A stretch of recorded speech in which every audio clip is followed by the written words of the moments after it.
મિત્રો એચએમ કિચનમાં આજે એકદમ નવીન શાક આવી ગયું છે જે આપણે ઝુકીની કહીએ છીએ તેનું શાક બનાવવા જઈ રહ્યા છીએ। તો મેં અહીં બે પ્રકારની ઝુકીની લીધી છે, એક ગ્રીન અને એક યલો।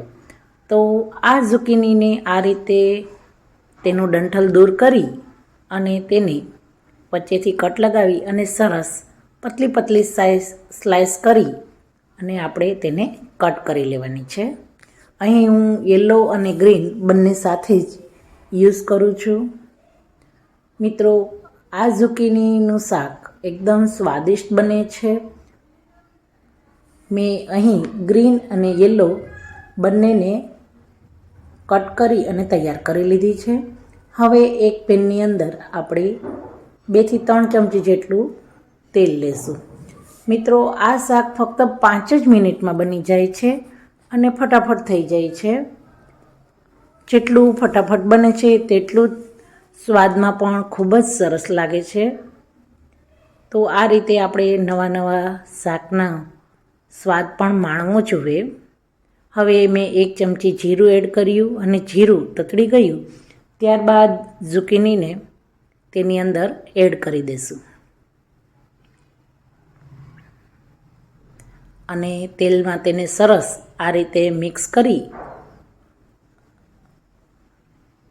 ઉપર નીચે મિક્સ કરી લેવાનું છે। એટલે સરસ મિક્સ થઈ જાય ત્યારબાદ તેની અંદર આપણે થોડું મીઠું એડ કરીશું। તમે સ્વાદ પ્રમાણે મીઠું એડ કરો અને ત્યારબાદ તેને ફરીથી એકવાર ચમચાની મદદથી ઉપર નીચે કરી લઈએ અને આ પેનને આપણે ઢાંકી અને 2 થી 3 મિનિટ માટે મીડિયમ આંચ ઉપર થવા દેવાનું છે। તો હવે હું પેનને ઢાંકી દઈશ અને તેને આપણે 2 થી 3 મિનિટ સુધી ઢાંકી અને ચડવા દઈશું।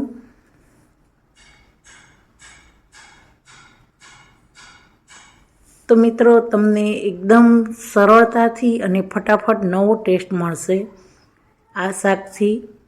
તમે મારા વિડીયો જુઓ છો તે બદલ તમારો થેન્ક યુ। 3 મિનિટ પછી બતાવું છું તો તમે જોઈ શકો છો કે ઝુકીની એકદમ સરસ ચડી ગઈ છે। યલો કલરની ઝુકીની તો એકદમ સાવ ચડી ગઈ છે, તમે જોઈ શકો છો કે એકદમ ગળી ગઈ છે। હવે તેની ઉપર આપણે નોર્મલ મસાલા જ કરવાના છે।